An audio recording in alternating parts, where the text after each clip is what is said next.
Mga ka-sports, matapos talunin ng OKC Thunder ang Indiana Pacers sa NBA Finals sa paungunan ni Shai Gilgeous-Alexander at Jalen Williams, pati na rin si Chet Holmgren dahil sa pagkaka-injury ng kanilang star na si Tyrese Haliburton sa first quarter ng kanilang Game 7 ay hindi nagtagumpay ang Pacers na talunin ang Thunder. Bagamat naging dikitan ang labanan sa pagitan ng Pacers at Thunder, ay pinanguna ni Pascal Siakam pati si Andrew Nembhard at TJ McConnell, isang veteranong point guard ng Pacers na kapalit ni Haliburton.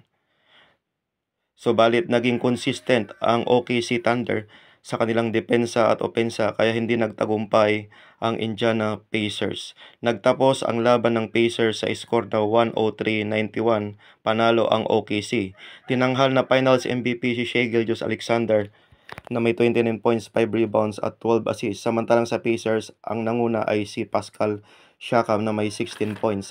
Sa NBA draft, nakuha ng Dallas Mavericks si Cooper Flagg ng Duke University. Samantalang San Antonio Spurs ay nakuha si Dylan Harper at ang Philadelphia 76ers ay nakuha si Edscom Baylor.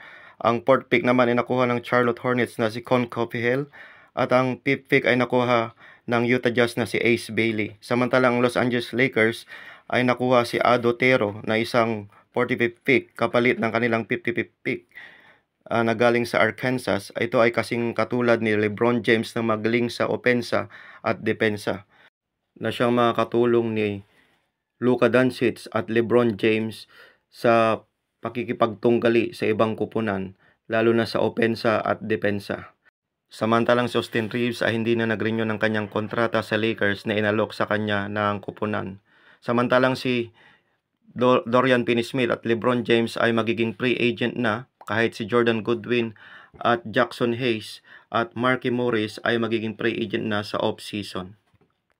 Sa kabilang dako ay trinade ng Phoenix Suns si Kevin Durant kapalit ni Jalen Green at Dillon Brooks ng Houston Rockets. Si Desmond Bane naman ng Memphis Grizzlies ay napunta sa Orlando Magic kapalit ni Kentavious Caldwell-Pope at Cole Anthony at multiple first round picks. At samantalang si Jrue Holiday ng Boston Celtics ay na-trade sa Portland Trail Blazers kapalit ni Anthony Simons at 2 second round picks. Si Simons ang nagsilbing star ng Portland nung nawala si Damian Lillard. At bago magtapos ang video ito, hinihiling ko po ang bawat isa na mag-subscribe and press the like button ng aking channel. Muli, ito si LATV para sa sports and viral videos. Maraming salamat po. Hanggang sa muli.